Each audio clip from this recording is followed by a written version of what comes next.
Assalamualaikum, pendengar pengantar tidur. Apa kabar? Hari ini saya akan membacakan sebuah kisah. Kisah Nabi Ibrahim alaihi salam. Azar, ayah Nabi Ibrahim, hidup di negeri Babil, Irak. Ia membuat patung dan menjualnya kepada orang-orang agar mereka menyembahnya. Ia memiliki seorang anak yang masih kecil bernama Ibrahim, yang Allah karuniakan kepada sang anak tersebut hikmah dan kecerdasan sejak kecil.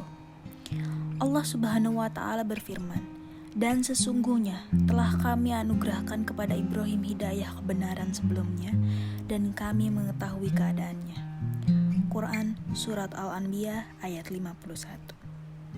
Saat usianya semakin dewasa, mulailah ia memikirkan siapakah Tuhan yang berhak disembah. Kemudian Allah Subhanahu wa Ta'ala memberikan petunjuk kepadanya sehingga dia dapat mengenal Allah, Tuhannya. Allah Subhanahu wa Ta'ala juga menjadikannya sebagai nabi dan rasul kepada kaumnya untuk mengeluarkan mereka dari kegelapan kepada cahaya, mengeluarkan mereka dari menyembah patung dan berhala menuju penyembah kepada Allah Subhanahu wa Ta'ala.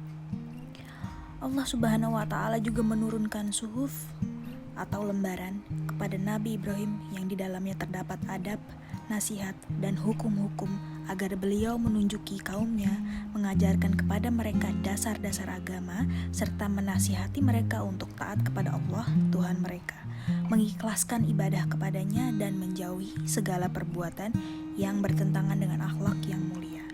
Saat Nabi Ibrahim alaihissalam pulang ke rumahnya, ia menemui ayahnya dan berkata, "Wahai ayahku, mengapa kamu menyembah sesuatu yang tidak mendengar, tidak melihat, dan tidak dapat menolong kamu sedikit pun? Wahai ayahku, sesungguhnya telah datang kepadaku sebagian ilmu pengetahuan yang tidak datang kepadamu. Maka ikutilah aku, niscaya aku akan menunjukkan kepadamu jalan yang lurus. Wahai ayahku, janganlah kamu menyembah setan, sesungguhnya setan itu durhaka kepada Tuhan yang Maha Pemurah. Wahai ayahku, sesungguhnya aku khawatir kamu akan ditimpa azab dari Tuhan yang Maha Pemurah, sehingga kamu menjadi kawan bagi setan." Quran Surat Maryam ayat 42-45. Namun, ayahnya menolak ajakan anaknya, yaitu Ibrahim alaihissalam. Sambil marah-marah ia berkata, "Bencikah kamu kepada Tuhan-Tuhanku, wahai Ibrahim? Jika kamu tidak berhenti, niscaya kamu akan kurajam, dan tinggalkanlah aku untuk waktu yang lama." Quran Surat Maryam ayat 46. Tetapi Nabi Ibrahim bersabar menghadapi sikap keras ayahnya, bahkan membalasnya dengan sikap sayang dan berbakti. Ia berkata, "Semoga keselamatan dilimpahkan kepadamu. Aku akan memintakan ampun bagimu kepada Tuhanku. Sesungguhnya Dia sangat baik kepadaku, dan aku akan menjauhkan diri darimu dan dari apa yang kamu seru selain Allah. Dan aku akan berdoa kepada Tuhanku, mudah-mudahan aku tidak akan kecewa dengan berdoa kepada Tuhanku." Quran Surat Maryam ayat 47-48. Di zaman Nabi Ibrahim alaihissalam, orang-orang menyembah bintang-bintang dan patung-patung. Yang menyembah bintang-bintang adalah penduduk Hiran, sedangkan yang menyembah patung adalah penduduk Babil. Penduduk Hiran adalah para penyembah bintang-bintang. Beliau mengajak kaumnya berpikir, memperhatikan benda-benda langit. Apa pantas benda-benda tersebut disembah? Disebutkan kisahnya dalam Al-Quran sebagai berikut. Ketika malam telah gelap, dia melihat sebuah bintang, dia berkata, "Inikah Tuhanku?" Tetapi ketika bintang itu tenggelam, dia berkata, "Saya tidak suka kepada yang tenggelam." Kemudian ketika dia melihat bulan terbit, dia berkata, "Inikah Tuhanku?"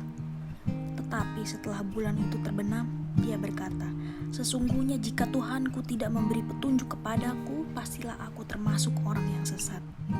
Kemudian ketika ia melihat matahari terbit, dia berkata, "Inikah Tuhanku?" Ini yang lebih besar.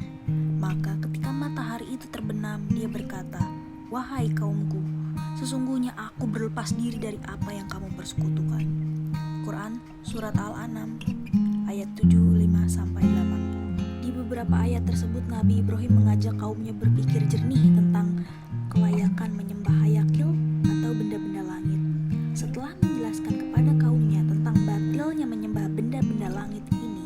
Nabi Ibrahim berkata, "Wahai kaumku, sesungguhnya aku berlepas diri dari apa yang kamu persekutukan.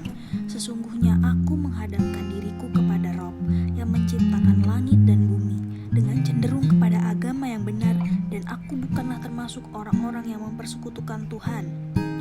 Demikianlah ajaran Nabi Ibrahim. Ajarannya adalah ajaran para nabi dari Nabi Adam sampai Nabi Muhammad SAW, yaitu tauhid, beribadah hanya kepada Allah dan meniadakan sesembahan selainnya. Allah Subhanahu wa Ta'ala berfirman, "Dan di antara tanda-tanda kekuasaannya ialah malam, siang, matahari, dan bulan. Janganlah sembah matahari maupun bulan, tetapi sembahlah Allah yang menciptakannya, jika dialah yang kamu sembah." Penduduk Babil adalah penduduk yang menyembah patung-patung. Nabi Ibrahim alaihissalam juga keluar menuju tempat peribadatan kaumnya untuk mengajak kaumnya menyembah Allah. Saat sampai di sana, beliau mendapatkan kaumnya sedang tekun menyembah patung yang banyak jumlahnya. Mereka menyembahnya, merendahkan diri di hadapannya, serta meminta dipenuhi kebutuhan mereka kepadanya. Maka Nabi Ibrahim tampil dan berkata, "Patung-patung apakah ini yang kamu tekun beribadah kepadanya?" Kaumnya menjawab, "Kami mendapati bapak-bapak kami menyembahnya." Demikianlah kaumnya, mereka tidak memiliki alasan terhadap perbuatan mereka selain mengikuti nenek moyang mereka yang sesat. Ibrahim berkata lagi, "Sesungguhnya kamu dan bapak-bapakmu berada dalam kesesatan yang nyata." Kaumnya menjawab, "Apakah kamu datang kepada kami dengan sungguh-sungguh, ataukah kamu termasuk orang-orang yang bermain-main?" Ibrahim menjawab, "Sebenarnya Tuhan kamu ialah Tuhan langit dan bumi yang telah menciptakannya, dan aku termasuk orang-orang yang dapat memberikan bukti atas yang demikian itu." Ketika Nabi Ibrahim alaihissalam melihat kaumnya tetap kokoh di atas penyembahan kepada patung, maka beliau memikirkan bagaimana caranya menghancurkan patung-patung itu agar mereka mau berpikir. Abu Ishaq mengatakan dari Abul Ahwash dari Abdullah, ia berkata, ketika kaum Nabi Ibrahim keluar menuju tempat mereka berhari raya, kaumnya ada yang mengatakan bapaknya melewati Nabi Ibrahim sambil berkata, "Wahai Ibrahim, mengapa kamu tidak ikut bersama kami?" Ibrahim menjawab, "Sesungguhnya aku sedang sakit dari kemarin." Nabi Ibrahim pun melanjutkan kata-katanya, "Demi Allah, sesungguhnya aku akan melakukan tipu daya terhadap berhala-berhalamu setelah kamu pergi meninggalkannya." Maka salah seorang di antara kaumnya ada yang mendengar kata-kata itu. Dengan diam-diam, Nabi Ibrahim alaihissalam pergi menuju ke tempat patung-patung itu berada. Saat melihat di hadapan patung-patung itu banyak makanan, maka Ibrahim mengejek patung-patung itu dengan berkata, "Mengapa kalian tidak makan dan mengapa kalian tidak bicara-bicara?" Segeralah Nabi Ibrahim menghancurkan berhala hingga terpotong-potong menggunakan kapaknya, kecuali berhala yang paling besar. Menurut sejarah, Nabi Ibrahim menaruh kapaknya yang digunakan untuk menghancurkan patung-patung di tangan patung yang paling besar, agar kaumnya mengira bahwa patung inilah yang menghancurkannya dan ia tidak rela ada yang menyembah selainnya. Ketika kaumnya kembali mendatangi tempat patung yang mereka sembah dan melihat apa yang mereka lihat tadi, mereka berkata, "Siapakah yang melakukan perbuatan ini terhadap Tuhan-Tuhan kami? Sesungguhnya dia termasuk orang-orang yang zolim." Salah seorang di antara mereka berkata, "Kami dengar ada seorang pemuda yang mencela berhala-berhala ini yang bernama Ibrahim." Kaumnya berkata, "Bawalah dia dengan diperlihatkan kepada orang banyak agar mereka menyaksikan." Nabi Ibrahim pun dihadapkan kepada mereka dan disidang. "Apakah kamu melakukan perbuatan ini terhadap Tuhan-Tuhan kami, wahai Ibrahim?" Ibrahim menjawab, "Sebenarnya patung yang besar itulah yang melakukannya. Maka tanyakanlah kepada berhala itu jika mereka dapat bicara." Maksud perkataan Nabi Ibrahim adalah agar kaumnya mau berpikir bahwa patung adalah benda mati yang tidak dapat berbicara sehingga tidak pantas disembah tanpa perlu dijelaskan oleh Nabi Ibrahim alaihissalam. Maka mereka kembali kepada kesadaran mereka dan berkata, "Sesungguhnya kamu sekalian adalah orang-orang yang menganiaya, yakni karena meninggalkan patung-patung itu tanpa dijaga." Kepala mereka pun menjadi tertunduk. Setelah itu mereka berkata kepada Ibrahim, "Sesungguhnya kamu telah mengetahui bahwa berhala-berhala itu tidak dapat berbicara." Maksudnya, mengapa kamu suruh kami bertanya kepada patung-patung itu sedangkan kamu tahu bahwa mereka tidak bisa bicara?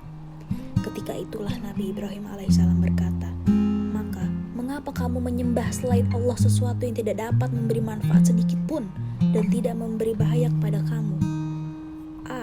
Kamu dan apa yang kamu sembah selain Allah, maka apakah kamu tidak memahami?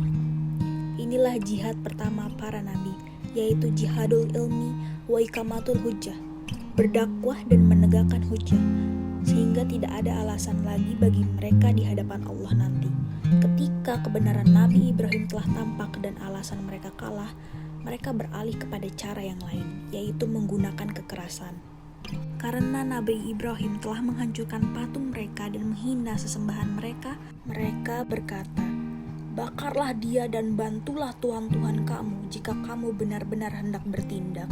Maka kaumnya pun mengumpulkan banyak kayu bakar, sampai-sampai ada wanita yang sakit bernazar, kalau seandainya sakitnya sembuh, ia akan ikut mengumpulkan kayu bakar untuk membakar Ibrahim. Mereka meletakkan kayu bakar itu dalam sebuah parit dan menyalakan api di dalamnya sehingga menyala besar. Lalu mereka meletakkan Nabi Ibrahim alaihissalam dalam sebuah wadah atau alat pelempar atas usulan seorang dari daerah Agraj, Persia. Syuaib al-Jabai berkata, namanya adalah Haizan. Allah pun menenggelamkan Haizan ke dalam bumi dan ia tetap berada di dalamnya hingga hari kiamat. Setelah itu dilemparlah Nabi Ibrahim alaihissalam dalam keadaan terikat dari manjenik itu ke dalam api. Saat itu Nabi Ibrahim berkata, "Cukup bagiku Allah dan dialah sebaik-baiknya pelindung," sebagaimana dikatakan oleh Ibnu Abbas radhiyallahu anha yang diriwayatkan oleh Bukhari. Maka Allah Ta'ala pun menyelamatkan Nabi Ibrahim alaihissalam dengan menjadikan api itu dingin. Allah Subhanahu wa Ta'ala berfirman, "Wahai api, menjadi dinginlah dan menjadi keselamatanlah bagi Ibrahim." Ibnu Abbas dan Abul Aliyah berkata, kalau seandainya Allah tidak berfirman dan menjadi keselamatanlah bagi Ibrahim, tentu dinginnya api tersebut akan menyakiti Ibrahim. Ketika itu ada binatang yang ikut membantu meniupkan api untuk membakar Nabi Ibrahim, yaitu wazak, cicak atau tokek. Berdasarkan hadis riwayat Bukhari, oleh karena itulah mengapa Rasulullah SAW menyuruh untuk membunuh cicak dan menjelaskan bahwa membunuhnya sekali pukul akan mendapatkan 100 kebaikan, jika 2 kali pukul pahalanya berkurang, dan seterusnya.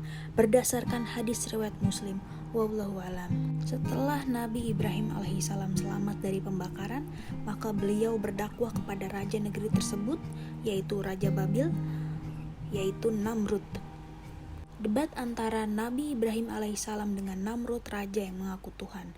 Dahulu, raja dunia bagian timur dan barat ada 4, 2 orang mukmin dan 2 orang lagi kafir.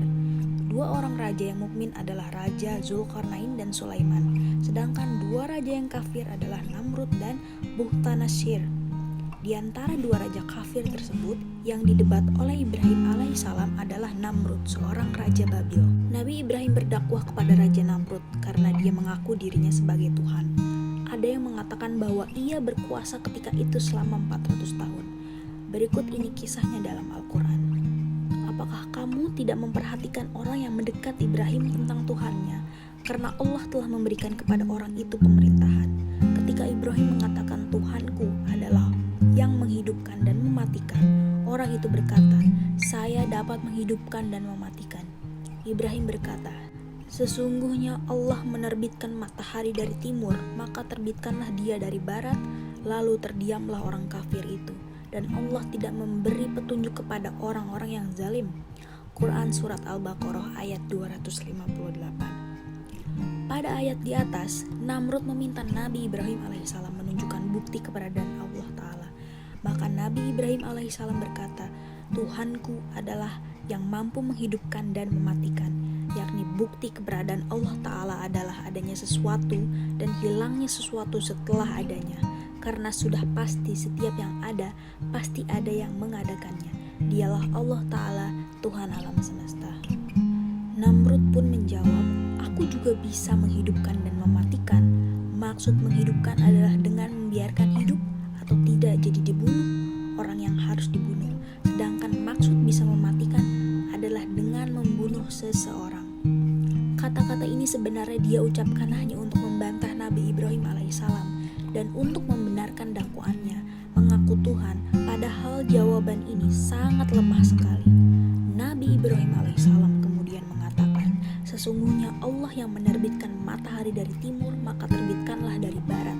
Ketika itu diamlah si Talut ini dan tidak bisa menjawab apa-apa. Untuk selanjutnya, Nabi Ibrahim alaihissalam memutuskan berhijrah dari negeri tersebut. Melihat karena tidak ada yang beriman selain istrinya Sarah dan putra saudaranya yaitu Lut alaihissalam, maka ia pun berhijrah dari satu tempat ke tempat yang lainnya hingga sampai di Palestina. Di sanalah beliau tinggal beberapa lama, beribadah kepada Allah dan mengajak manusia untuk beribadah kepada Allah.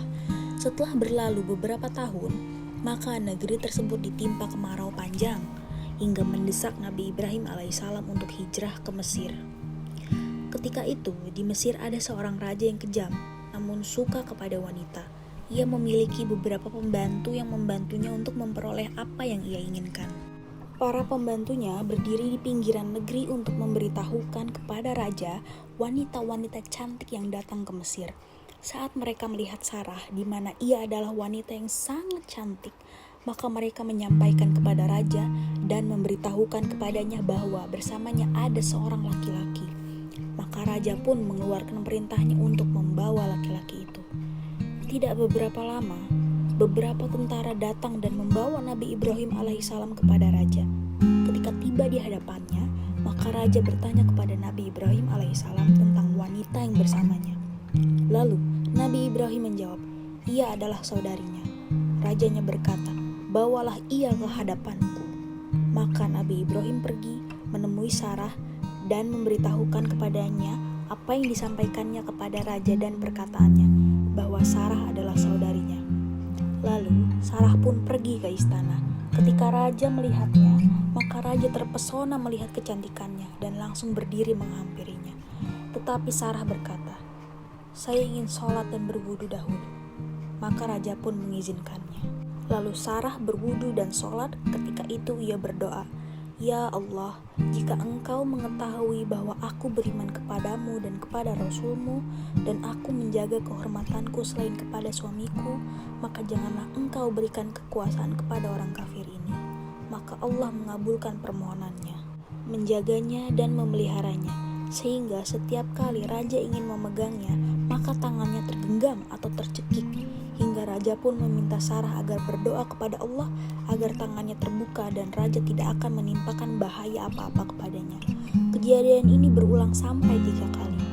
Saat raja mengetahui bahwa ia ternyata tidak berkuasa kepadanya, maka raja memanggil sebagian pembantunya dan berkata kepada mereka, kalian tidak membawaku seorang manusia, bahkan membawa kepadaku seorang setan. Lalu ia memerintahkan para pembantunya untuk memberikan hajar kepadanya untuk menjadi pelayannya. Hal ini sebagaimana disebutkan dalam riwayat Ahmad dan Bukhari. Maka Sarah pun kembali kepada suaminya tanpa diganggu sedikit pun oleh raja. Lalu Sarah mendapatkan Nabi Ibrahim alaihissalam dalam keadaan sholat. Saat Sarah sampai, maka Nabi Ibrahim alaihissalam melihatnya dan bertanya kepadanya tentang hal yang terjadi. Sarah pun menjelaskan bahwa Allah menolak tipu daya raja itu kepadanya dan memberikan kepadanya seorang budak bernama Hajar untuk melayaninya. Setelah beberapa lama, Nabi Ibrahim alaihissalam kembali ke Palestina. Di tengah perjalanan, putra saudaranya yaitu Lut alaihissalam meminta izin kepadanya untuk pergi ke negeri Sadum untuk mengajak penduduknya beribadah kepada Allah Subhanahu wa taala dan meninggalkan perbuatan keji yang selama ini mereka lakukan. Maka Nabi Ibrahim memberinya sebagian binatang ternak dan harta, dan ia melanjutkan perjalanannya bersama keluarganya ke Palestina hingga tiba di sana. Dan di sana Nabi Ibrahim alaihissalam tinggal beberapa lama. Suatu hari Nabi Ibrahim alaihissalam meminta kepada Allah agar dia memperlihatkan kepadanya bagaimana dia menghidupkan orang-orang yang telah mati. Hal ini sebagaimana yang difirmankan oleh Allah Ta'ala di surat Al-Baqarah ayat 260. Dan ingatlah ketika Ibrahim berkata, ya Tuhanku, perlihatkanlah kepadaku bagaimana engkau menghidupkan orang-orang mati.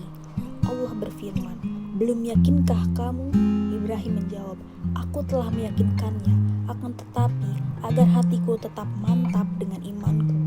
Allah berfirman, kalau demikian ambillah 4 ekor burung, lalu cincanglah semuanya olehmu. Allah berfirman, lalu letakkan di atas setiap satu bukit satu bagian dari bagian itu.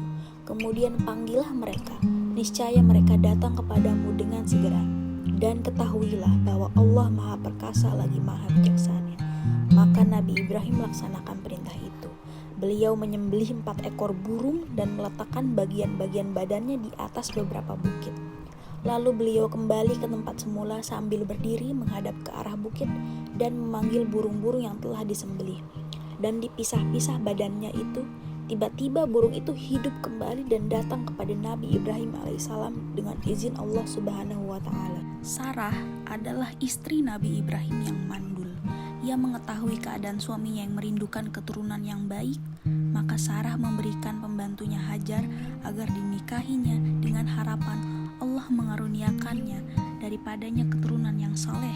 Maka Nabi Ibrahim menikahi Hajar dan lahirlah daripadanya Nabi Ismail. Sehingga Nabi Ibrahim sangat berbahagia sekali karena telah lama menunggu kedatangannya. Selanjutnya, Allah Subhanahu wa Ta'ala memerintahkan Nabi Ibrahim membawa istrinya Hajar dan anaknya Nabi Ismail ke Mekah. Setelah sampai di sana, Nabi Ibrahim meninggalkannya sambil berdoa, "Ya Tuhan kami, sesungguhnya aku telah menempatkan sebagian keturunanku di lembah yang tidak mempunyai tanaman-tanaman di dekat rumah Engkau Baitullah yang dihormati. Ya Tuhan kami, yang demikian itu agar mereka mendirikan sholat, maka jadikanlah hati sebagian manusia cenderung kepada mereka dan berilah rezekilah mereka dari buah-buahan, mudah-mudahan mereka bersyukur." Quran Surat Ibrahim ayat 37. Kemudian Nabi Ibrahim kembali ke istrinya yaitu Sarah. Suatu hari Nabi Ibrahim alaihissalam kedatangan tamu yang terdiri dari para malaikat dalam bentuk manusia. Maka Nabi Ibrahim segera berdiri dan menyembelih untuk mereka seekor anak sapi yang gemuk, lalu memanggangnya. Kemudian menghidangkannya kepada mereka. Tetapi mereka tidak mau makan, karena mereka, malaikat, tidak makan dan minum. Ketika itulah para malaikat memberitahukan bahwa mereka bukan manusia, bahkan sebagai malaikat yang datang untuk menimpakan azab kepada penduduk Sadum karena mereka tidak mengikuti ajakan nabi mereka yaitu Lut alaihissalam. Para malaikat juga memberikan kabar gembira kepada Nabi Ibrahim tentang kelahiran anaknya dari istrinya Sarah, yaitu Ishak. Padahal Sarah seorang yang mandul dan sudah tua, sedangkan suaminya juga sudah tua. Lalu para malaikat memberitahukan bahwa yang demikian adalah ketetapan Allah. Para malaikat itu berkata, "Apakah kamu merasa heran tentang ketetapan Allah? Itu adalah rahmat Allah dan keberkatannya dicurahkan atas kamu, wahai ahlu bait. Sesungguhnya Allah Maha terpuji lagi Maha pemurah." Suatu hari, Nabi Ibrahim alaihissalam bermimpi menyembelih anaknya. Lalu beliau memberitahukan mimpinya itu kepada anaknya. Hal ini merupakan ujian Allah kepada Nabi Ibrahim dan Nabi Ismail. Meskipun ujian ini begitu berat, namun Nabi Ismail siap memikulnya karena taat kepada Allah dan saat masing-masing bersiap-siap menjalankan perintah Allah. Nabi Ibrahim alaihissalam juga sudah membaringkan Nabi Ismail dan telah mengambil pisau untuk menyembelihnya. Tetapi saat hendak menyembelihnya, angin segar pun datang. Malaikat Jibril datang membawa kambing yang besar untuk menebus Nabi Ismail. Untuk selanjutnya, peristiwa itu dijadikan sandaran dalam persyariatan kurban pada hari raya Idul Adha. Nabi Ibrahim alaihissalam pergi ke Mekah untuk melihat kondisi Hajar dan anaknya Ismail. Dalam salah satu kunjungan, Nabi Ibrahim alaihissalam meminta anaknya membantunya dalam meninggikan pondasi Baitullah yang diperintahkan Allah Ta'ala untuk dibangun. Lalu Nabi Ismail setuju. Keduanya pun mengangkut batu sehingga selesailah pembangunannya. Setelah selesai, keduanya berdoa kepada Allah Subhanahu wa Ta'ala agar Dia menerima amal mereka berdua. Keduanya berkata, "Ya Tuhan kami, terimalah daripada kami amalan kami. Sesungguhnya Engkaulah yang Maha mendengar lagi Maha mengetahui. Ya Tuhan kami, jadikanlah kami berdua orang yang tunduk patuh kepada Engkau, dan jadikanlah di antara anak cucu kami umat yang tunduk patuh kepada Engkau. Dan tunjukkanlah kepada kami cara-cara dan tempat-tempat ibadah haji kami. Dan terimalah tobat kami, sesungguhnya Engkaulah yang Maha penerima tobat lagi Maha penyayang." Maka Allah mengabulkan permohonan Nabi Ibrahim dan Nabi Ismail alaihissalam. Dia memberikan berkah kepada Ka'bah dan menjadikannya kiblat bagi kaum muslim di setiap tempat dan setiap waktu. Nabi Ibrahim alaihissalam memiliki ajaran yang lurus dan syariat yang mulia. di mana kita diperintahkan Allah Subhanahu wa taala untuk mengikutinya. Dia berfirman, "Maka ikutilah agama Ibrahim yang lurus dan bukanlah dia termasuk orang-orang yang musyrik." Ketika Nabi Muhammad SAW melakukan Isra Mi'raj, maka Nabi Muhammad menjumpai Nabi Ibrahim di langit ketujuh dengan menyandarkan punggungnya ke Baitul Ma'mur yang seharinya dimasuki oleh 70.000 malaikat untuk beribadah dan bertawaf di situ. Setelah itu mereka keluar dan tidak kembali lagi. Allah Subhanahu wa taala mencintai Nabi Ibrahim dan menjadikannya sebagai kekasihnya. Nabi Ibrahim alaihissalam adalah manusia yang pertama kali diberi pakaian pada hari kiamat. Muttafaq alaih. Saat itu manusia dalam keadaan telanjang, lalu Nabi Ibrahim alaihissalam diberi pakaian sebagai penghormatan kepadanya. Setelah itu para nabi setelahnya dan manusia setelahnya. Dalam Al-Quran, Allah Subhanahu wa taala memuji Nabi Ibrahim alaihissalam. Ia berfirman, "Sesungguhnya Ibrahim adalah seorang imam yang dapat dijadikan teladan lagi, patuh kepada Allah dan hanif, dan sekali-kali bukanlah dia termasuk orang-orang yang mempersekutukan Tuhan, lagi yang mensyukuri nikmat-nikmat Allah. Allah telah memilihnya dan menunjukinya kepada jalan yang lurus, dan kami berikan kepadanya kebaikan di dunia, dan sesungguhnya dia di akhirat benar-benar termasuk orang-orang yang soleh. Kemudian kami wahyukan kepadamu Muhammad, ikutilah agama Ibrahim, seorang yang hanif, dan bukanlah dia termasuk orang-orang yang mempersekutukan Tuhan." Quran Surat An-Nahl ayat 120-123. Allah Subhanahu wa taala juga melebihkan beliau di dunia dan di akhirat. Dia menjadikan para nabi dari keturunannya. Allah Subhanahu wa taala berfirman, "Dan kami anugerahkan kepada Ibrahim, Ishak dan Yakub, dan kami jadikan kenabian dan kitab pada keturunannya, dan kami berikan kepadanya balasannya di dunia, dan sesungguhnya dia di akhirat benar-benar termasuk orang-orang yang saleh." Beliau termasuk para rasul ulul azmi. Bahkan beliau adalah rasul yang paling utama setelah Nabi Muhammad SAW. Oleh karena itu kita diperintahkan bersalawat kepadanya dalam tasyahud. Demikian akhir dari kisah Nabi Ibrahim. Semoga bermanfaat. Wassalamualaikum warahmatullahi wabarakatuh.